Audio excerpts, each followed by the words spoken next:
one of the things that I have come ever more completely and deeply to cherish about what Master and Swami have given us in terms of education for life is that notion of the combination of joyful learning, so that it's not just enough for children to learn. And there's such a seriousness about learning today that's based on a whole competitive spirit, which is not for the joy of learning, but to get something out of it, to get somewhere out of it, to be better than somebody else.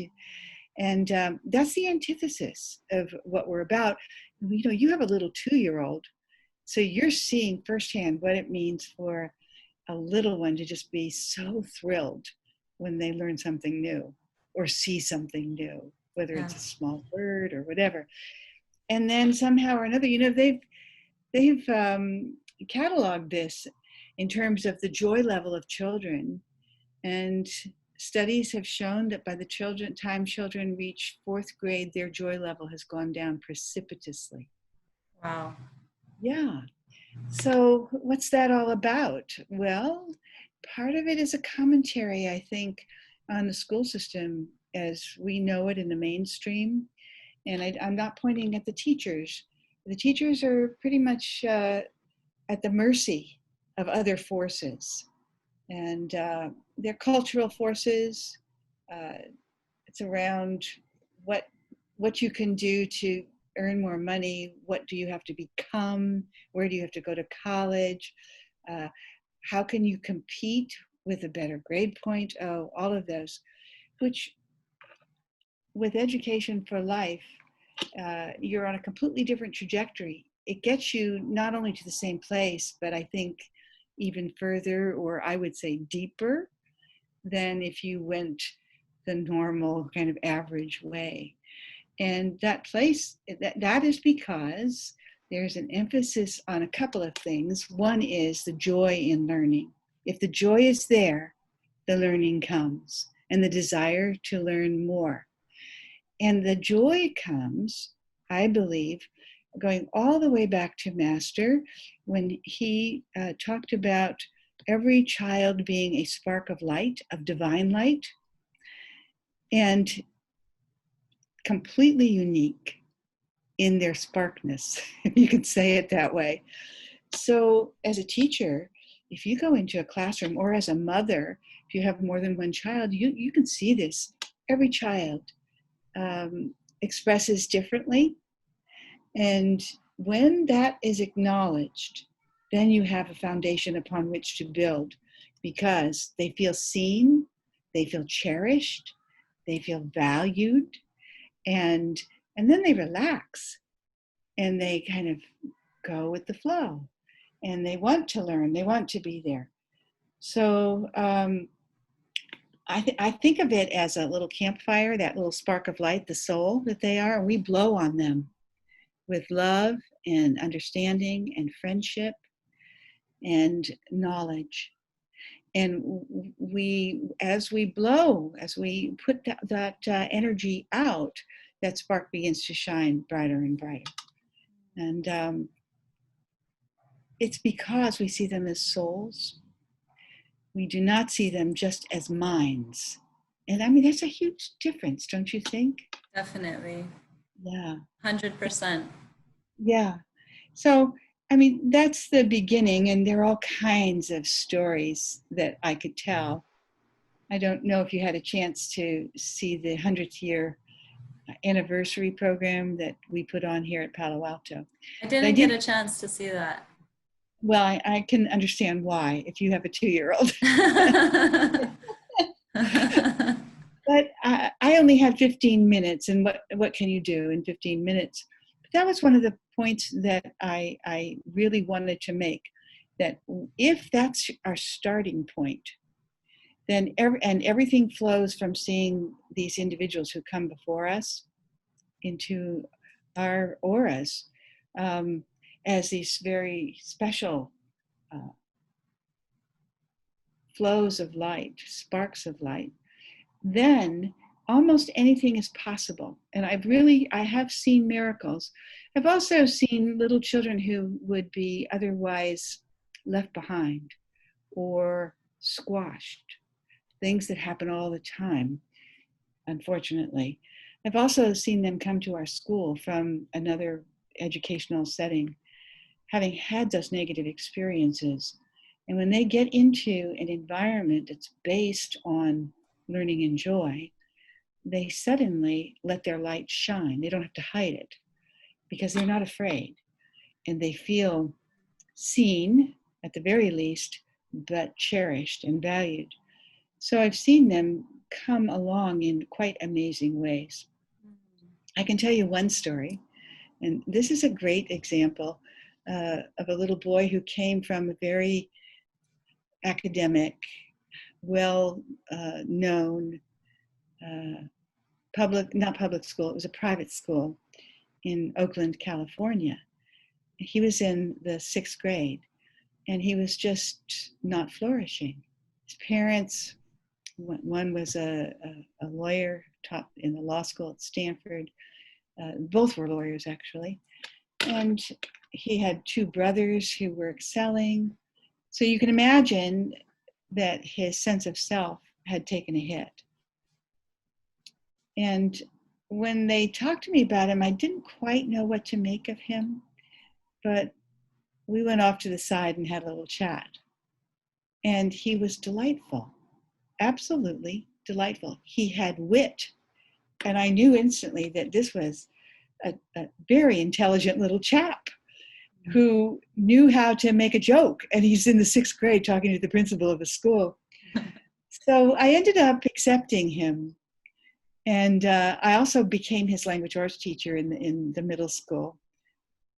Well, he was very highly dyslexic, and he had such a time just deciphering the written word and writing. So you can imagine that in a highly competitive school, that would come into play in a very negative way. But in our school, we just started where he was, and we valued him. He was a comedy actor like Robin Williams. He could take anything, make a joke of it, tell a story. He had the whole class laughing, sometimes at very, inconvenient times. But we just valued him and became his friend. He had a work ethic because he wanted to succeed. He just didn't know how. And once he came to us, there was some kind of, you could see him relax enough to realize that he was a valued member of our community, and his linguistic skills, even though they were oral, not written, could go a long way. And over 3 years, I had him in class. Gary had him for his other major subjects. He began to bloom. So then he graduates. He goes off to Palo Alto High School. And this is only one of many stories I could tell, but I mean, this is emblematic. He called me 4 years later, and he said, Helen, he said, I got a 4.0, and I'm graduating with a 4.0. Wow. And then he said, and I'm accepted at Stanford. Oh my gosh. Yeah. And I said, really? I said, that is just fabulous, Peter. Amazing. He says to me, but I really couldn't have done it without you guys. And he said, and he made a point of that. He said, I'm thanking you because you sent me a raft and I was able to make my way. Wow. But he goes to Stanford and he graduates from Stanford. Oh my gosh. You could never, I would never have predicted that, except that I understood how intelligent he was. It's just that nobody had taken the time to just get that little spark of light and blow on it a bit. That's so beautiful. It is beautiful. What led you either in your career or your personal life to make these discoveries about children, about what they need or how to approach it this way? Like what led you to this point? Well, part of it is the fact that I'm one of 9 children and grew up in a family that was like a school. with a father and a mother who just love to learn, you know. So you have that modality going for you, but not every child has that. The other part of it is that I kind of fell into teaching. And so I've been teaching over 50 years. That's a lot of experience and a lot of water under the bridge. I didn't have the education for life philosophy when I first started teaching. But I knew that that was a direction, that there was something else out there than, you know, what I had grown up with. And then in '86, Swami Kriyananda invited a few of us, a small group, some of whom were teachers, some not, to talk about how he had just finished Education for Life, his book.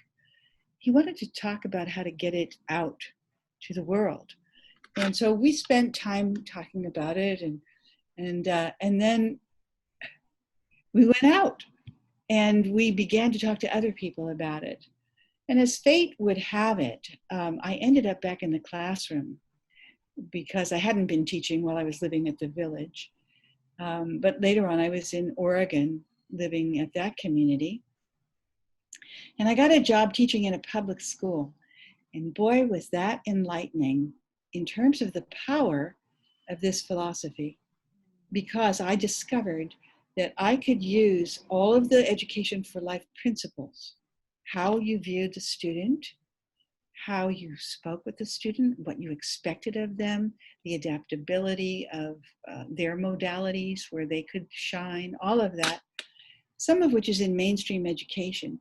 But the idea that they're all sparks of light and part of the infinite, that's not part of mainstream education. And that's a layer that made a difference that was palpable in the classroom. The reason I know that is that the children told me.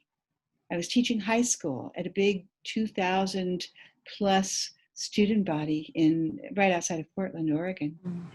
And I just had these kids from, you know, their families were plumbers, they were store owners. It was really middle class area. We did amazing things that they said, oh, well, we're not going to read Shakespeare. We're just an ordinary class. We're not the accelerated class. And I said, oh, yeah, we're going to do it. I said, you're going to love it. And they did. But it was about me looking at them and just expecting and acknowledging their spirit. It was very spiritual, but I didn't use the terminology. One day, you know, we have a tradition here of, at the end of every year, giving each student in the entire school a quality, a spiritual quality. We consider intelligence a spiritual quality, anything that makes them who they are, that they have developed and sometimes really worked hard at.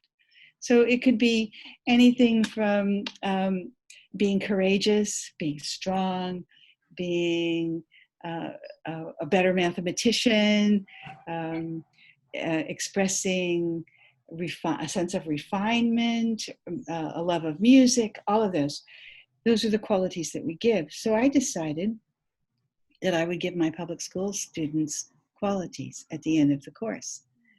And I made it up on a big certificate, which is what we do here at Living Wisdom. The last day, I gave them out.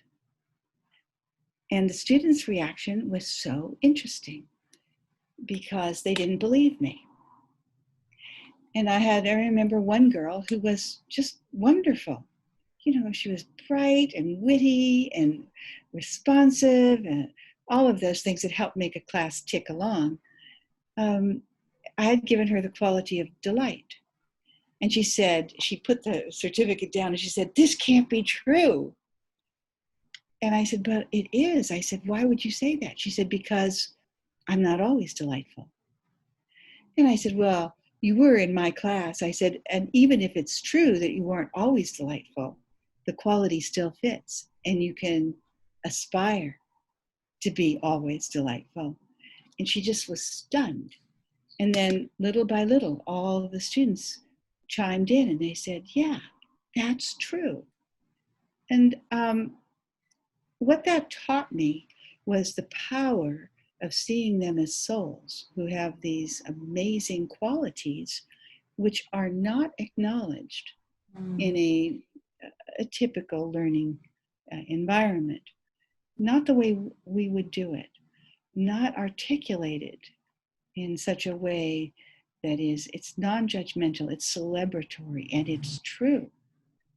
So what it does is it opens them up because they do not have to be defensive to not only learning, but also to being much more than students, to being the persons that they really are. I had one little boy in this class. It's instructive to me because it's not in a living wisdom school, but it shows the power of the philosophy. He said to me, Miss Purcell, this is the first class, and I'm a senior, that I ever felt like I could say something in class. Wow. And I was astonished, really. I hadn't known that. Last day of school. And I said, why do you think that is? And he said, because you are so positive and you don't allow negativity in this class. Now, I would never have said it that way. It's not like I preached it or anything like that, but it is a way of being. And so in Education for Life, the teacher sets a tone. And if the tone is loving and open, it doesn't mean that you're not firm, that you don't correct as you go along. But the point of origin of the relationship is always, oh, this is another soul. And this soul is special, unique, destined for greatness in its way. And when the children feel that, it opens up an academic world to them that may have remained closed. Yeah. So you're really setting the tone in the classroom. You? Yeah, of course. Sorry? Definitely. Yeah, it's like you're setting the tone for the classroom. Fun's a lot of it too. Being spiritual is about being fun, having fun. Just enjoying life, that element of joy.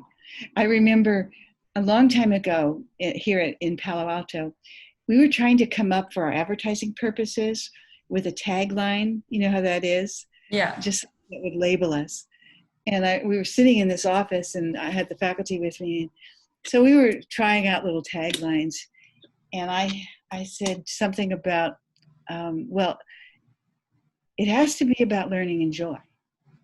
And somebody else said, built on that. And eventually, in that 5-minute period, we came up with Living Wisdom School, where learning and joy come together.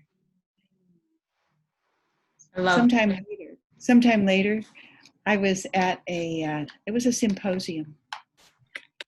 There were all of the admissions and administrative people from commensurate private schools in the area. And they were presenting to families, to parents, their schools. I was the last on the program. So when it was my turn, I got up and I said, you've heard so much about what these other fine schools have to offer.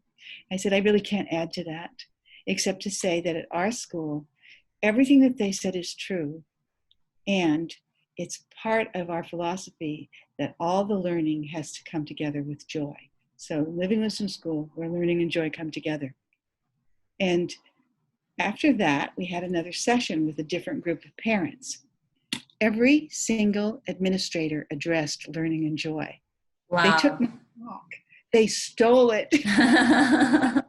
But I thought, well, that is a form of flattery, because it's the teachers, that everybody's so hungry for that. They want to be real. They don't want to just be nose to the grindstone, trying to get the grades, saying, what do I have to do to get an A in this class, as opposed to, what can I learn?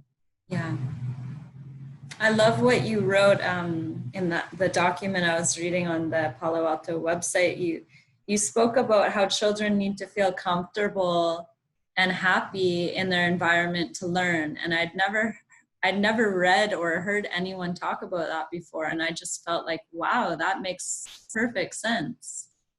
It's amazing. Isn't it true? Yeah. For us adults, it's not just children, that, Of if you're not course.